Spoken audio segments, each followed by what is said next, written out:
It's day 183 of the Travel Agency in a Year podcast. I'm your host, Rachel Kay. And like I said yesterday, we're about halfway through the year. And here's what nobody tells you when you started a travel agency: the trips are the easy part. Getting people to even know you exist, that's the job. I know I've said this in the Success Circle and other courses. I don't even remember if I've mentioned this in the podcast because this is the 183rd episode. The bulk of a travel agent position is sales and marketing. Today, we're going to be kicking off a full week of marketing, pipeline numbers, mindset. 4 things that separate advisors who are busy from advisors who are booked. Do you know what the difference is? Hopefully you do. Okay. I've talked about the quarterly review at length because I think it's very important. I think you should think it's very important too to do monthly, quarterly, and annual reviews. And if you aren't a member of the Success Circle, I will tell you it's good to have a marketing strategy that's not just, well, I'm going to do this month or I'm going to do this week. Like, plan further out. When you're doing your annual review, like when we're like week 1 of the Success Circle, by the way, we go in and plan out your content strategy for the next year. And that's important to do. You should be doing this on a quarterly basis, checking it on a monthly, and implementing on a weekly. Okay. Since we only got 6 months left for the year, it's quarter planning time. Maybe you've already done this. Maybe you haven't. Don't fret, my pet. Please, let's get out of the mindset of I'll post when I feel inspired. We need to do actual planning. So don't base it off of vibes. Here's mistakes I've made.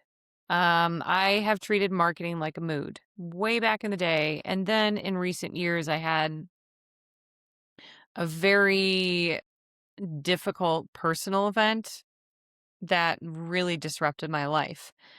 And I was even afraid to even do any marketing at all until January of this year. So it was like 18 months of even just like putting myself out there. I was like, nope. And back before I started putting a plan in place, I would treat it like my mood. Sometimes I posted every single day and I was like, I'm going to do this so well. Some weeks I disappeared because I was dealing with an itinerary or a destination wedding or focusing on something else and wasn't taking that time. Okay. So my audience and therefore potential clients had zero idea what to expect from me. Inconsistency is the fastest way to become forgettable. Okay. And a quarterly marketing plan fixes that. You're not planning every single post 3 months out. That's a recipe for burnout. Like, maybe if you get a wild hair up your behind and you're like, I'm just going to do all this now. Great. But don't try and like have a theme. You're deciding once a quarter, what's my theme each month? What's my one big offer or push that I want to do? And what's my minimum viable rhythm across whatever channels I use for marketing? So you got to think of it in 3 layers. There's the anchor, there's the amplifier, and there's the relationship layer. So the anchor is one piece of long form content a week that does like the heavy lifting. This could be a very well written blog post or video that's like 10 plus minutes, probably around the 20-minute mark.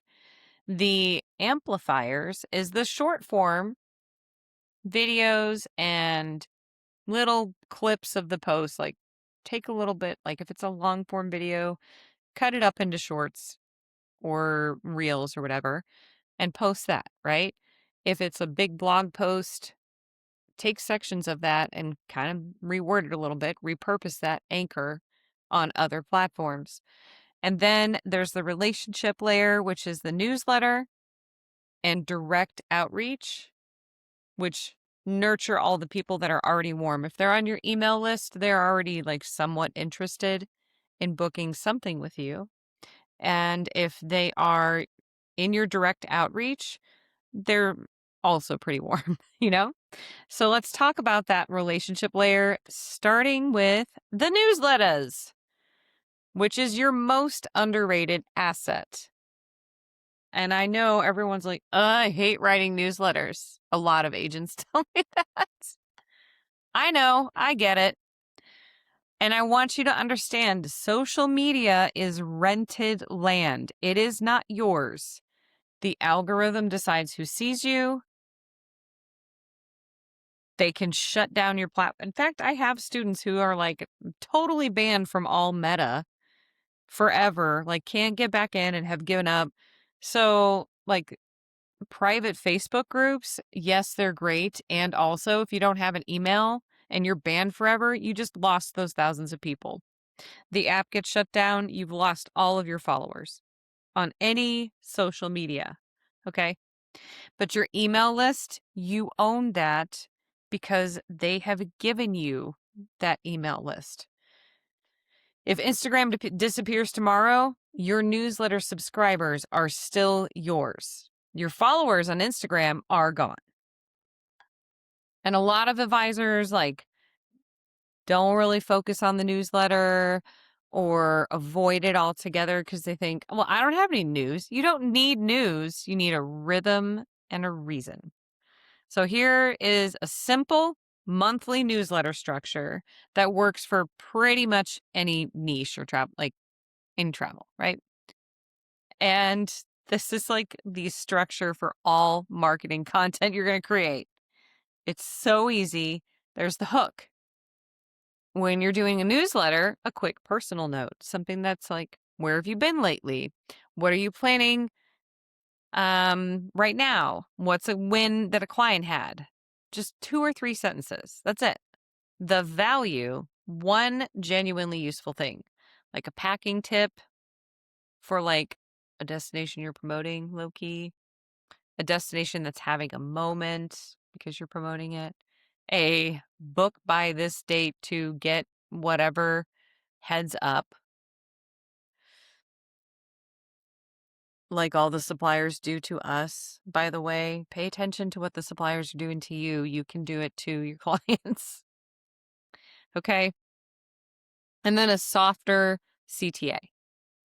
If you don't know what a CTA is, it is a call to action. So just one clear next step. Hit reply and tell me where you're dreaming of going next summer or whatever. Or I have 3 spots left this month for Christmas market cruises. I hear so many advisors pushing Christmas market cruises, so it's on my brain. That's it. 3 sections, 15 minutes to write. You can use Claude or ChatGPT to help you, whatever AI you're using. It's fine. Refine it. Make sure it's in your branding voice. Send it twice a month. I would recommend twice a month minimum. Don't, like, you aren't pushing a product or service that requires you to email people every single day.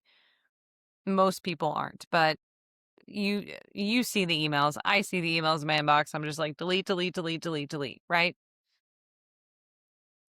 And if you are on my email list, you know I do Tuesdays and Thursdays every week. Sometimes I miss one, but that's okay. Sometimes I sprinkle in a little extra. But my goal is Tuesdays and Thursdays if you care. That's it. So before you touch any platforms or Flowdesk, MailerLite, whatever you're using for your newsletter, answer these 3 questions for the next 90 days. First, question number 1. What's my seasonal hook for the next 3 months? What is my seasonal hook? If it's late summer, when you are hearing this episode heading into fall, that could be a time to start planning Christmas market, river Christmas. No. Ski travel, Christmas vacations. Like that's or beat the January booking rush type of content.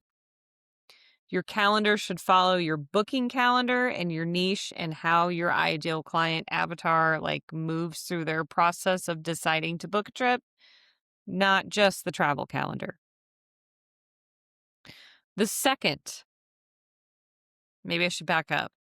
That's a little complicated, what I just said. So reverse. That's not how a car reverses, but that's how it reverses in this episode. When you are planning this strategy, I highly recommend focus on a specific niche. I do recommend niching down to one niche. You can have more than one niche, and that's okay, right? This is your business. And you should have an ideal client avatar or an ICA for every niche that you offer, which is an imaginary avatar that you understand who they are, where they shop, why they shop where they shop, what they prefer to consume, how they prefer to live their day-to-day lives, not just the demographics, but you're in their head, right? You're like, no, I don't have any of this information. All right, it's fine. And then from there, once you have an ICA and your niche, let's say it's Christmas market cruises. I don't freaking know what you're niching in, but that's the theme for this episode today because it keeps coming up in my head. So you have an idea of when final payment is for those Christmas markets, right? Because you specialize in this and you've done the training and you're like, I'm ready to promote this. You know the type of person you want to get on those ships. And you kind of know how to speak to them, but where are they in the planning process? If it's on Christmas, it might be a little bit too late, right? But if you're in July, and let's pretend I don't know anything about river cruises or Christmas markets, so this is a terrible example. But let's say, for example, the Christmas market's final payment is in October. I don't freaking know. So in July, that's when you would start kind of promoting because they would be like, oh, most likely the ICA for a Christmas market river cruise is going to be someone, multiple six-figure household, over six-figure household. And they probably have 2 kids that are teens, late high school. Maybe one's already off to college. And the mother is not the primary income earner, but they're going to be the ones planning all the Christmas shopping. And they've worked their butts off to save money, get their student loans paid off, get their mortgage paid down. They are debt free. They're on track to retiring slightly early. She might only have to work part-time. She's the type of person, because she's scrimped and saved, she does her Christmas shopping in the summertime. So also plant the seed of don't buy gifts this year, buy an experience. Get on the Christmas market cruise bandwagon. That's the journey. So about July, it would be the latest you would want to start getting that type of ICA to booking the Christmas market cruises, because that type of mom is already going to be like, well, I spent the Christmas budget already, maybe next year. So you might be able to get it for the following year, but you'll want to start promoting that in end of May, June, even though it sounds insane. School's out, let's plan for Christmas presents now. That would not be the messaging you're going for, but you kind of get an idea of what I'm talking about. All right, now back to second.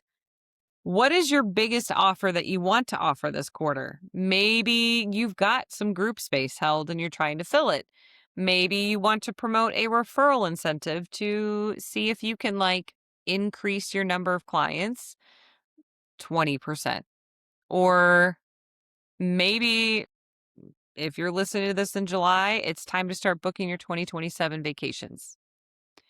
Everything that you create, whatever your one offer is for the quarter, should tie back to that without being pushy about it. Okay.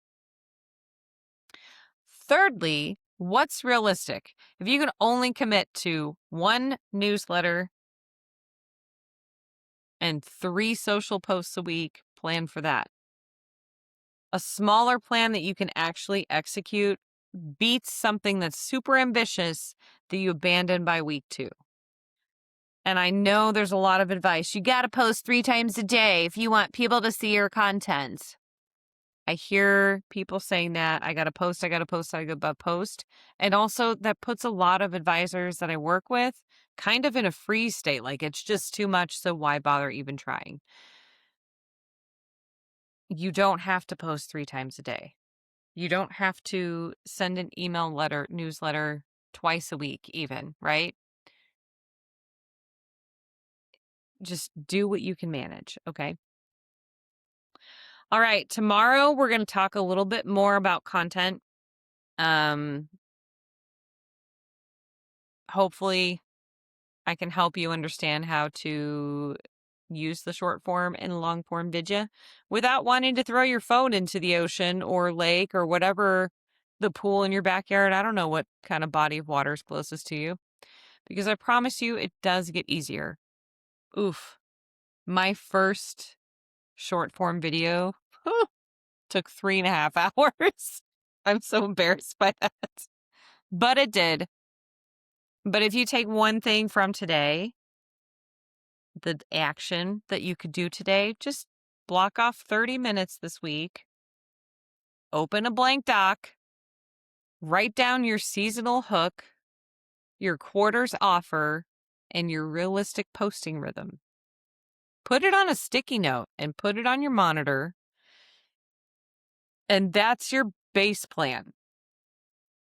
Everything else from there is just execution. All right? Good. Get it, got it, good. That was day 183 of the Travel Agency New Year podcast. I hope you have a wonderful day, and I'll see you tomorrow.